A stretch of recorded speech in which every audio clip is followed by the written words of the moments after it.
Eddie, thank you so much for joining us.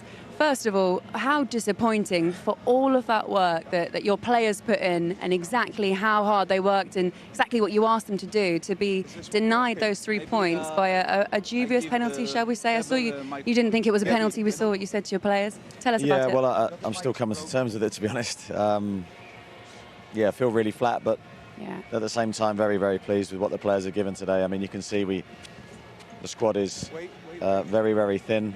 And what the players gave today in the game, their commitment, their execution.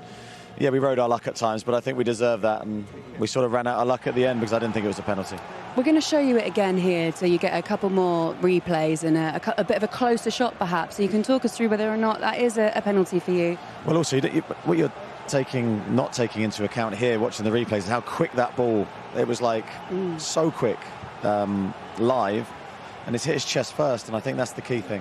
I think if it hits his hands first, I still don't think it'll be a penalty because of the close proximity, but I think you can make more of a case.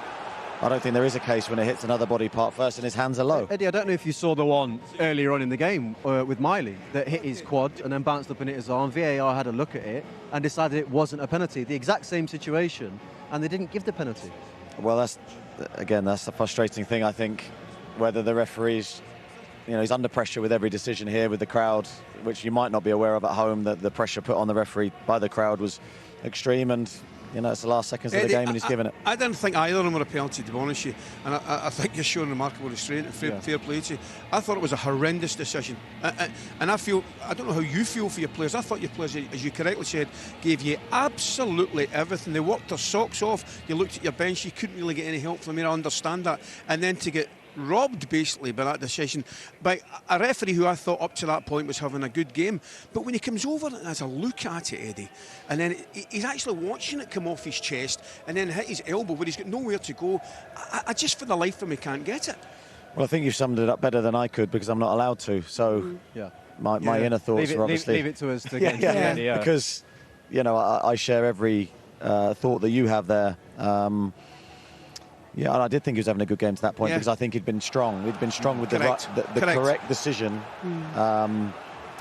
until this moment, really. Yeah. Eddie, we don't want to keep going over this. There are some other things, and it might be difficult to go over them now because you're so frustrated and it's so fresh. But wow, the likes of Nick Pope and the way that you defended today was incredible. How proud were you of those elements? Yeah, Nick was very like he was against Milan away, where we really needed a giant performance from him. I think when we went 1-0 up, there was a hope that we could go and get a second. It didn't really happen in the second half. We looked tired. They had a lot of the ball.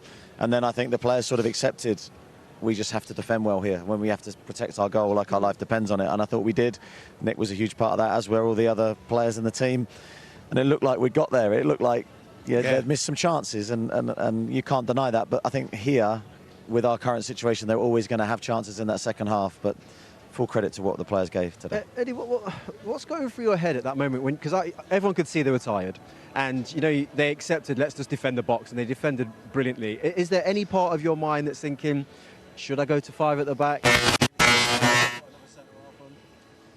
Yeah, all those things are, of course, going through your head. But I think when we're defended so well in that shape, with that personnel for that long, sometimes you can make a change and it can have the adverse effect, and that's, you never know with hindsight what would have happened. So we decided to stick rather than twist, and of course it didn't work. Eddie, I know the major talking point will be the penalty. However, I thought your team were excellent, absolutely excellent, the way they worked for each other.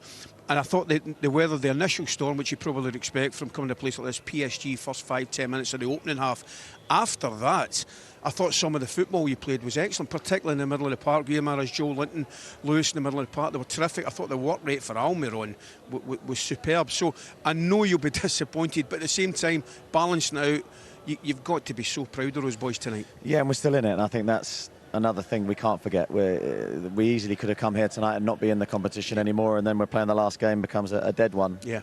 We still believe. We go to St James's Park against a very good Milan team, and you never know what can happen in the other tie. So as much as it's a huge deflating feeling now, it could just turn to be another story in our season. Eddie, you've made a job of proving people wrong. So one more time, and like you say, take it to St James's Park, and anything could happen. We've seen already what felt like a miracle last time you were there against PSG. So fingers crossed for you. Absolutely. Thank you for coming out and speaking to us.